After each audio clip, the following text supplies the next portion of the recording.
সবাইকে ধন্যবাদ। সবাই ভালো আছেন?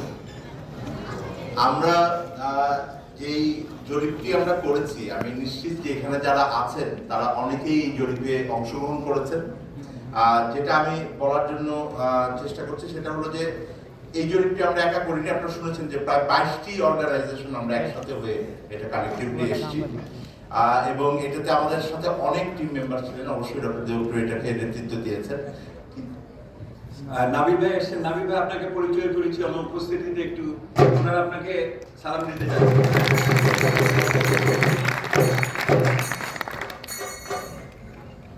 আচ্ছা, আমার সাথে অনেক কলিগ আমার ছিলেন। একটু যারা আছেন তারা একসাথে একটু হাত নিয়ে দেন। আমি সবার নাম করছি না, এটা সবাই করে নেবেন, ইনক্লুডিং যারা আছেন।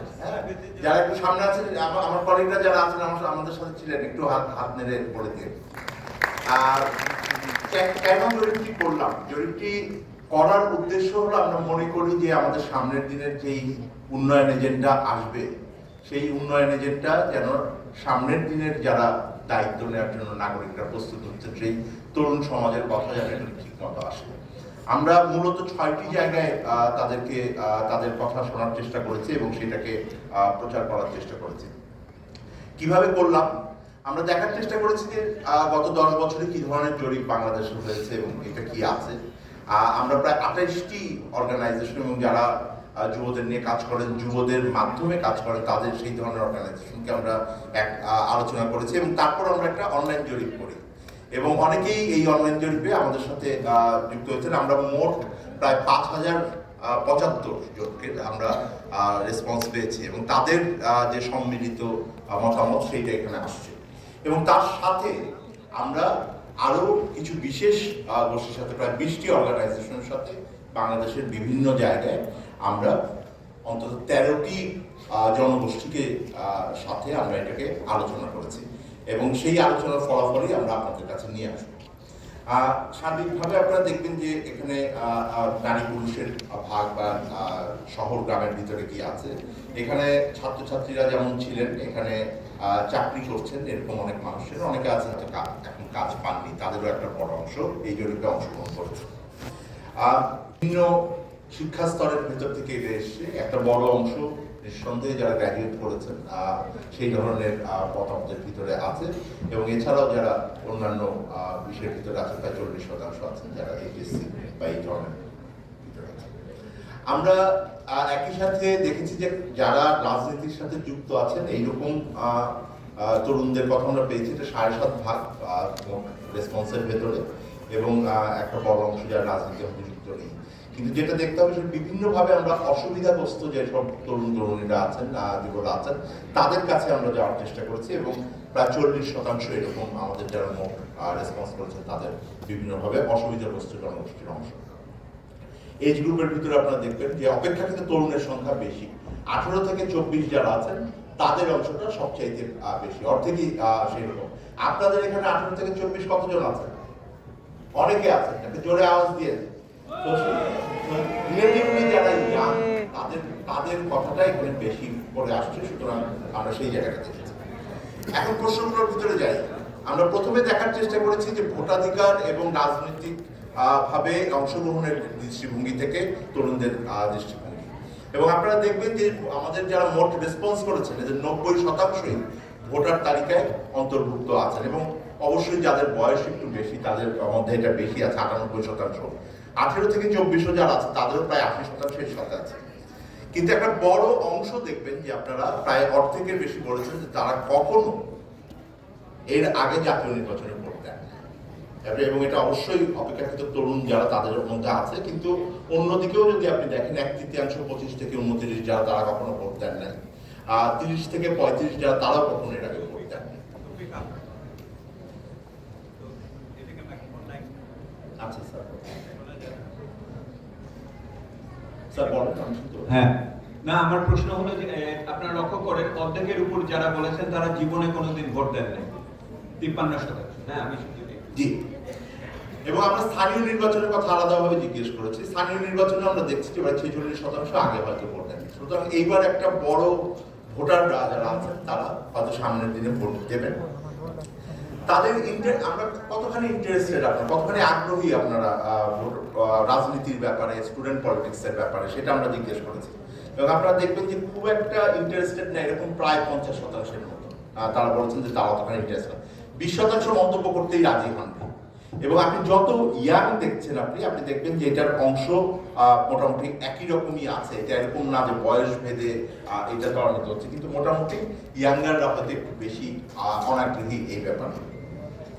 আমরা পলিসি এনগেজমেন্টের কথা বলেছি যে আসলে তারা নীতির সাথে কতখানি যুক্ততা বোধ করেন, এবং সেটার ভিতরে যদি দেখি আমরা যে আমাদের জাতীয় নীতি, আমাদের যে রাজনৈতিক বিষয়, সিদ্ধান্তের বিষয়, কোথায় আপনারা আলোচনা করেন, কার সাথে আলোচনা করেন, এই বিষয়গুলো আমরা জানতে চেয়েছিলাম। এবং বড় অংশই আপনারা দেখবেন যারা 51% বলছেন যে তারা বন্ধু বান্ধব এবং কলিগদের সাথে হয়তো আলোচনা করেন। মাত্র 25% সোশ্যাল মিডিয়াতে এটা আলোচনা করেন। ফ্যামিলিতে আছেন প্রায় 30%। কিন্তু যত আপনি দেখবেন যে অনেক বেশি আলোচনা করার ক্ষেত্রে অংশগ্রহণটা অনেক বেশি যারা রাজনীতিতে যুক্ত আছে।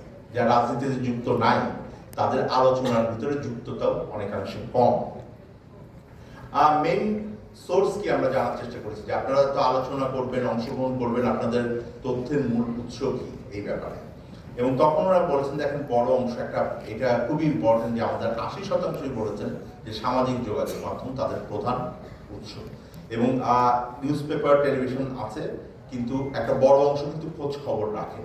মাত্র 7% বলেছেন যে তারা এই ব্যাপারে ইন্টারেস্টেড না, তারা একেবারেই খোঁজ খবর রাখেন না। কখনো কোনো রাজনৈতিক প্রতিনিধি বা কোনো জনপ্রতিনিধির সাথে আপনারা আলোচনা করেছেন, আপনারা কথা বলেছেন কিনা, এইটার সংখ্যা আমরা জানতে চেয়েছিলাম। এবং আপনারা মানে 67% বলেছেন, 2/3 বলেছেন যে তারা কখনো এটা করেন। অর্থাৎ 2/3 যারা যুব আছেন তারা কখনো রাজনৈতিক নেতৃবৃন্দের সাথে আসেন। দেখেন এটা ড্রাস্টিক্যালি কম, কিন্তু যারা পলিটিক্যাল পার্টির সাথে আছেন, পলিটিক্যাল পার্টিতে যারা আছেন আর তাদের মধ্যে কিন্তু আবার 2/3 এই ধরনের আলোচনার ভিতরে গেছে।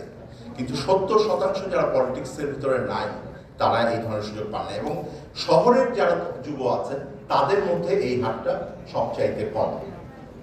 আমরা জিজ্ঞেস করেছি যে আপনার কোনো ধরনের ট্রেনিং, সোশ্যাল মুভমেন্ট, পলিটিক্যাল মুভমেন্টের ভিতরে আপনার কখন যুক্ত থেকেছেন কিনা। 60% বলেছেন তারা সামাজিক আন্দোলনের সাথে আছেন, কিন্তু রাজনৈতিক আন্দোলনের সাথে সেই অর্থে তাদের মাত্র 1/3 মতো। আমরা জিজ্ঞেস করেছি যে আমাদের এই যে গত 5 বছরের কথা যদি আপনি চিন্তা করেন, যুবদের অংশগ্রহণ এই ধরনের বিভিন্ন পলিসি উন্নয়ন এগুলোর মধ্যে আলোচনার ভিতরে বেড়েছে কিনা। একটা বড় অংশ বলেছেন যে আগের চাইতে বেড়েছে, প্রায় অর্ধেক বলেছেন যে তারা কিছুটা হলেও এটা বেড়েছে। এটার ব্যাপারে খুব বেশি জানা নাই 17%, কিন্তু এটা একটা ইতিবাচক প্রবণতা আমরা আমাদের কাছে মনে হচ্ছে। আমরা জানতে চেয়েছিলাম যে তারা কথা বলার জন্য তাদের যে মত প্রকাশের স্বাধীনতার পরিস্থিতি কেমন, এবং সেই ক্ষেত্রে আমরা জিজ্ঞেস করেছিলাম যে আপনারা কখনো এই মত প্রকাশের ক্ষেত্রে কখনো হ্যারাস হয়েছেন কিনা, বুলিড হয়েছেন কেউ, এই ধরনের কোনো জায়গায় আপনার কাছে কিনা। এবং 36% বলেছেন হ্যাঁ, 36% বলেছেন যে তারা এটা বুলিড হয়েছে। এবং যারা পলিটিক্স করছেন তাদের মধ্যে অর্ধেক এটা ফেস করেছে। একটা বড় অংশ দেখবেন যারা পলিটিক্স করেন না তাদের মধ্যে একটা বড় অংশ 20% বলেছেন যে তারা এই ব্যাপারে কোনো কমেন্ট করতে রাজি না। আমরা যেটা জানতে চেয়েছি সেটা হলো যে তারপরে সেটা হলো যে আপনারা আপনাদের যে অভিমত আছেন এটার ব্যাপারে প্রকাশ করার ব্যাপারে আপনারা অস্বস্তি বোধ করেন কিনা, দ্বিধা বোধ করেন কিনা। এবং প্রায় 43% বলেছেন যে তারা দ্বিধাবোধ করেন। এটা সবচাইতে বেশি আপনারা দেখবেন যারা পলিটিক্যাল পার্টির সাথে যুক্ত নয়, রাজনীতি করছেন না, সেই ধরনের তরুণদের কথা বলছেন। 10% আরো বলেছেন যে তারা এই ব্যাপারে মন্তব্য করতে রাজি নয়। আমরা জানতে চেয়েছি যে তাদের প্রতিনিধিত্ব হয় কিনা, এবং আমাদের প্রশ্নটা ছিল যে রাজনৈতিক মানে দলের ভেতরে যখন যেই সিদ্ধান্তগুলো হয় সেখানে যুবদের অংশগ্রহণ আছে কিনা। প্রায় 50% বলেছে হয় নাই, অথবা বলেছেন থাকলেও এটা খুবই কম। 21% এটা সম্পর্কে কোনো ধারণা নাই। এবং আপনারা দেখবেন যে যারা প্রায় মেম্বারও যারা আছেন পলিটিক্যাল পার্টি তাদের মধ্যেও কিন্তু তারা বলেছেন যে প্রায় 50% বলেছেন যে থাকলেও এটা খুব কম। নাই বলেছেন 15%, 34%, 35% বলেছেন যে থাকলেও এটা খুব কম। আমরা জিজ্ঞেস করেছি যে যারা যে ধরনের তরুণরা পলিটিক্স করছেন তারা কি আসলে আপনাদের তরুণদের প্রতিনিধিত্ব করেন? এইখানেও আপনারা দেখবেন যে প্রায় 55% বলছেন যে তারা আমাদের প্রতিনিধিত্ব করেন না, এবং প্রায় 20% এই ব্যাপারে কোনো আলোচনা করছেন। অ্যাকচুয়ালি খুব স্ট্রংলি বলেছেন যে প্রতিনিধিত্ব করে, এরকম সংখ্যাটা খুবই কম, এটা 25%-এর বেশি না। আমরা জানতে চেয়েছি যে আমাদের আপনাদের যে এলাকার যে যারা নেতা আছেন, রাজনৈতিক নেতা আছেন, তারা কি আপনাদের সাথে কথা বলেন কিনা, অংশগ্রহণ করেন কিনা, এনগেজ হন কিনা। সেইখানেও আমরা দেখেছি একটা বড় অংশ বলেছেন যে অংশগ্রহণ করেন না, অথবা করলেও খুব কম, প্রায় 56-58%-এর মতন আপনারা এটা দেখতে পাবেন। আমরা সবচেয়ে এফেক্টিভ মাধ্যমটা কি যুবদের আপনারা তাদের মতামত প্রকাশের ক্ষেত্রে, তাদের যেই দৃষ্টিভঙ্গি আছে এটাকে তুলে ধরার ক্ষেত্রে, প্রায় 2/3 বেশি মানুষ বলেছেন যে তারা বিভিন্ন ধরনের সামাজিক সংগঠনের সাথে যুক্ত হলে তাদের মাধ্যমে তাদের সাথে অংশগ্রহণ করে এইটা মতামত প্রকাশ করাটা তাদের জন্য সহজ। এটা প্রায় 68%-এর মতো। সামাজিক যোগাযোগের মাধ্যমের কথা বলেছেন, তারা মনে করেন 60% মনে করেন যে সামাজিক যোগাযোগের মাধ্যম একটা বড় জায়গা। সেই তুলনায় 1/3 কিন্তু রাজনৈতিক নেতৃবৃন্দের মাধ্যমে এটা তুলে ধরার কথা বলেছেন।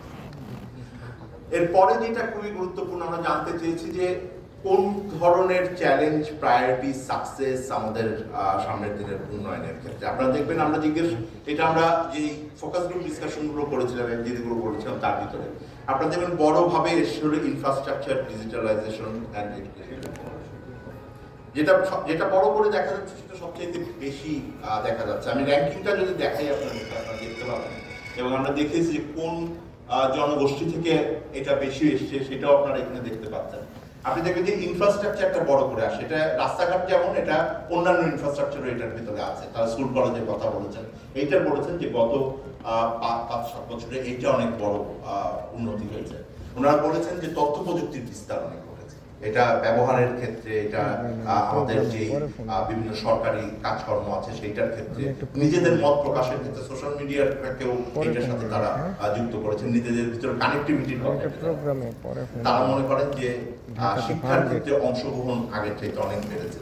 বিভিন্ন ধরনের সামাজিক যেই নিরাপত্তা বেষ্টনীর প্রোগ্রাম আছে এইটার আওতা বেড়েছে, এটা আমাকে স্পষ্ট করে বলেছে। অন্যান্য বিষয়গুলো আছে আপনারা দেখবেন।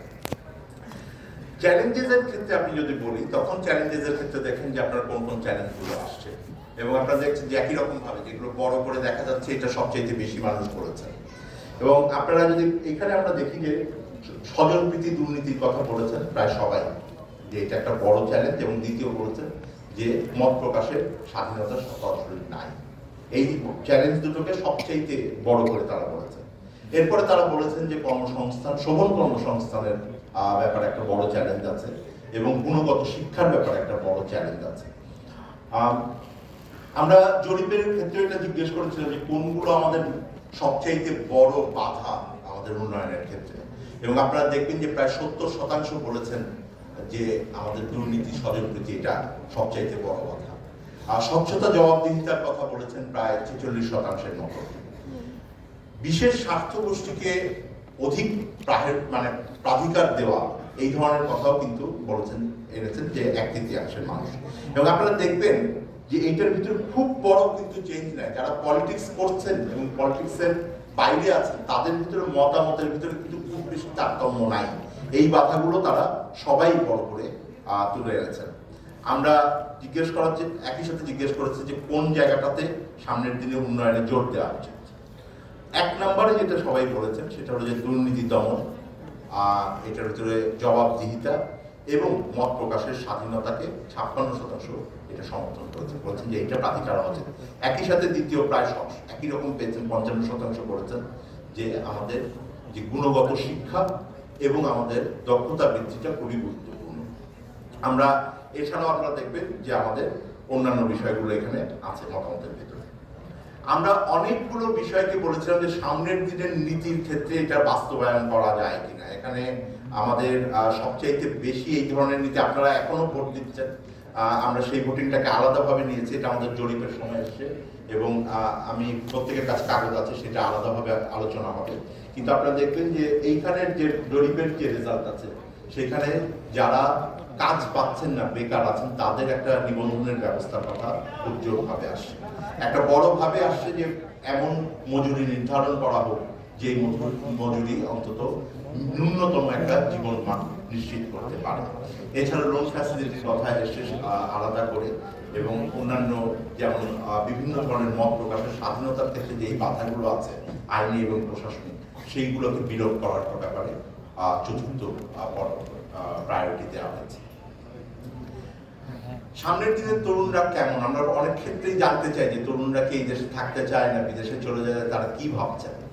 আপনারা দেখবেন যে এখানে যেটা আসছে সেটা হলো যে 18%, 19%-এর মতন তরুণরা বলছেন যে তারা যদি সুযোগ পান তারা বাইরে পার্মানেন্টলি চলে যাবে, স্থায়ীভাবে তারা বসবাস করতে চলে যাবে। 17% এটাও বলেছেন যে তারা বাইরে কাজ করতে যেতে চান, ফিরে আসতে চান। কিন্তু অর্ধেকের বেশি যুব বলেছেন যে তারা এই দেশের ভেতরেই তারা জীবন করতে চান। বাইরে যারা যেতে চান, আপনারা ভালো করে দেখবেন যারা পার্মানেন্টলি আছেন তার মধ্যে যত শিক্ষিত তাদের বাইরে স্থায়ীভাবে চলে যাওয়ার আগ্রহ বেশি। যারা কম শিক্ষিত তারা এই দেশের ভিতরেই বেশি মাত্রায় এটাকে থাকতে চান। সর্বশেষ প্রশ্ন, সত্যিই কি আজকে যারা তরুণ আছেন তারা আগামী দিনের নেতৃত্ব দেওয়ার জন্য প্রস্তুত আছেন কিনা? প্রায় 1/3 তরুণ বলেছেন যে হ্যাঁ তারা প্রস্তুত আছেন, 35%-এর মতো বলেছেন। আরো 47% বলেছেন, আপনাদের মধ্যে 47% বলেছেন কিন্তু তার শর্ত দিয়েছেন যে হ্যাঁ আমরা প্রস্তুত আছি কিন্তু নীতি প্রক্রিয়ার ভিতরে পরিবর্তন আনতে হবে। বাংলাদেশের তরুণরা প্রস্তুত আছে এবং সেই প্রস্তুতির ক্ষেত্রে একটা বড় সমর্থন এসেছে, কিন্তু এই বিষয়ের উপর আরো বিস্তারিত ভাবে সত্যি প্রস্তুত আছে কি নাই, না থাকলে কেন নেই, সেই কথাগুলো আমরা শুনবো। আর এখন যে অধিবেশনটা হবে, বিতর্ক হবে, এই বিতর্কের পরিচালনার জন্য আমি আমাদের অভ্র ভট্টাচার্য, আমাদের জয়েন্ট ডাইরেক্টর সিপিডিতে, তিনি এটা পরিচালনা করবেন। কিন্তু কথা বলবেন তরুণরা, আমরা 2-2, 4জন বিতর্কীকে দেখেছি যারা নিয়মিত বিতর্ক করেন। তারপর আপনাদের ভিতর থেকে এটা নির্বাচন হবে। অভ্রদা, আপনাকে অনুরোধ করছি এটা নেওয়ার জন্য।